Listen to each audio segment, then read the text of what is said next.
A capsule is in the shape of a cylinder with the two hemisphere stuck to each of its ends. ஒரு capsule இருக்குது, அதோடைய shape பார்த்தீங்கன்னா சிலிண்டரில் இருக்கும். ரெண்டு எண்டுலேயும் பார்த்தீங்கன்னா ஹெமிஸ்பியர் ஷேப் இருக்குதுன்னு சொல்லியிருக்காங்க.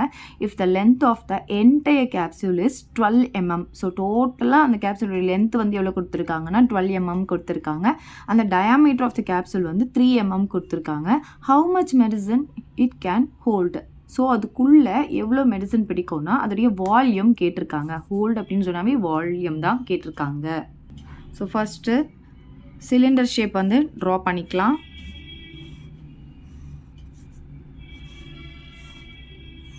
ஸோ ரெண்டு எண்டுலேயும் நமக்கு ஹெமிஸ்பியர் இருக்குதுன்னு சொல்லியிருக்காங்க.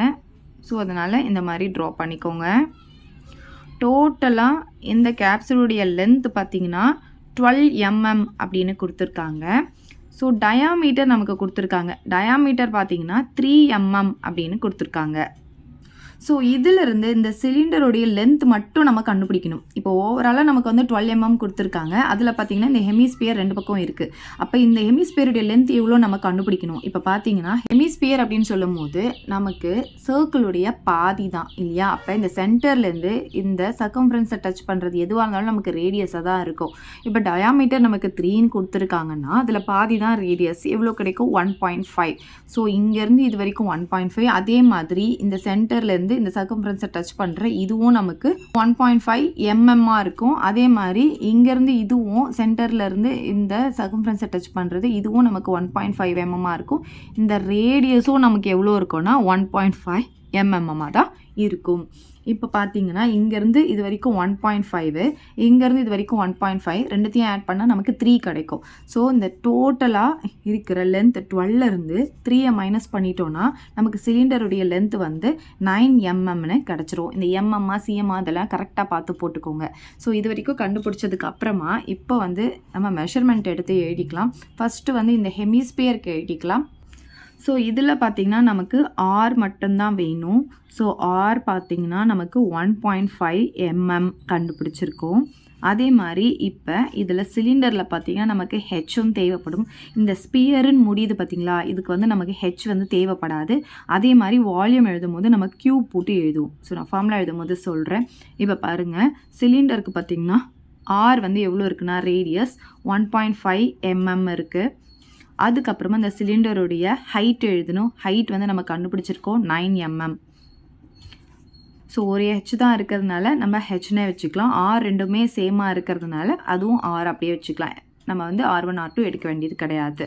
ஓகே, இப்போ நம்ம என்ன கண்டுபிடிக்கணும், வால்யூம் ஆஃப் தி கேப்சியூல் கண்டுபிடிக்கணும்.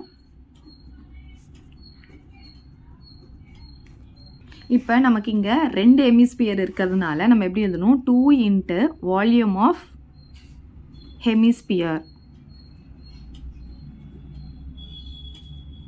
இது கூட நம்ம எதை ஆட் பண்ண போகிறோம்னா இந்த வால்யூம் ஆஃப் சிலிண்டரை ஆட் பண்ண போகிறோம்.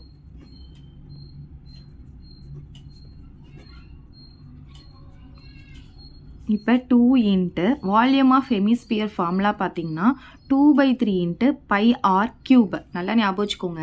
இந்த ஸ்பியருன்னு முடிஞ்சாவே, அதாவது ஸ்பியர், ஹாலோ ஸ்பியர், அப்புறம் ஹெமிஸ்பியர், ஹாலோ ஹெமிஸ்பியர், இந்த ஸ்பியர்னு முடியறது எல்லாத்துக்குமே வால்யூமில் நமக்கு கியூப் வரும். இதில் ஹெச் அப்படின்றதே வராது வால்யூமில், ஞாபகம் வச்சுக்கோங்க. ஓகே, நெக்ஸ்ட் பாருங்கள். Plus volume of cylinder formula நமக்கு தெரியும், πr²h.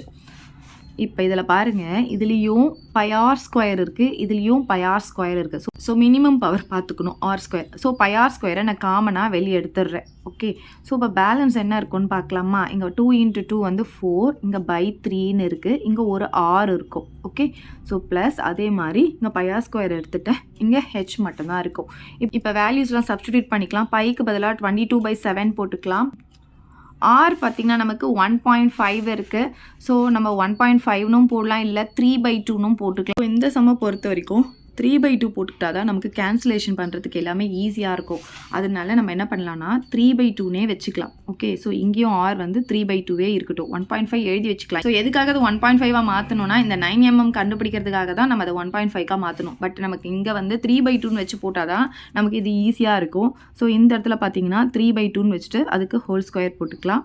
இங்கே 4/3, ஆர் பார்த்தீங்கன்னா 3/2ஆக இருக்கும். அதுக்கப்புறமா ப்ளஸ் ஹெச்சோடைய வேல்யூ வந்து நமக்கு என்ன இருக்குது 9.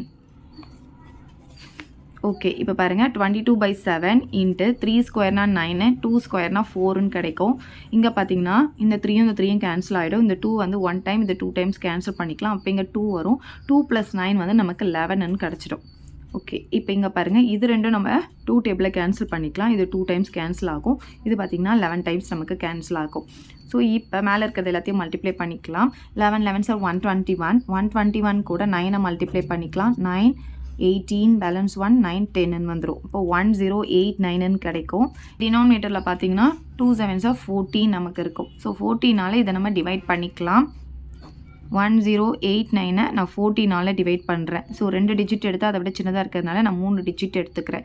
ஸோ 14 பார்த்தீங்கன்னா 14 × 7 வந்து 28 பேலன்ஸ் 2 9 98 கிடைக்குது.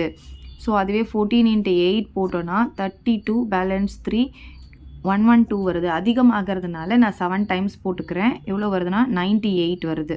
ஸோ இந்த 3 டிஜிட் எடுத்ததுனால நம்ம 98 இங்கே தான் போடணும். இதுலேருந்து இதை நம்ம சப் பண்ணால் 0.